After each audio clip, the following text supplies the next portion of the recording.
За речиси 40% е намален бројот на жители во пограничната општина Ново село, анализирајќи ги податоците од пописот 2021 во однос на оној од 2002. Таму пред 20 години се воделе 11.567 жители, а сега има само 6.972 граѓани.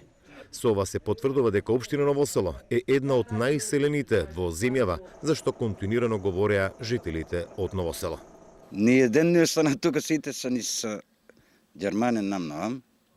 Попичалови, мислам. Тука остана старите лица, екото мене, така и по-стари, да кажем.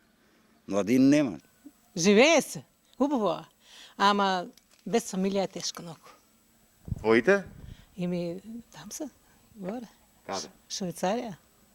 Повеќето е у странството. Младите, да кажеме, старите, има некои стари горе. Они не се изсилуваат, туку одат. Тие помладите не седат тука, одат си за чичо му, татко му или некој друг од фамилијата. Си одат нагоре. Тука не им се 17-18 години, дете нема. Намалување на бројот на жители е регистрирано и во останатите општини од југоистокот. После Ново село, пат на вкупното население има во општина Конче и тоа за 23%.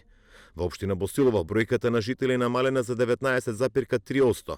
Богданци 15,8%, Радовиш за 14,6%, Василево за 13%, Валандово 11,7%, Дојран за 10%. Намален број на жители има и во Струмица и Гевгелија, но овие две општини е по 10%. Во Струмица бројката на граѓани е намалена за 8,6%, додека во општина Гевгелија за 6,2% во однос на пописот од 2002.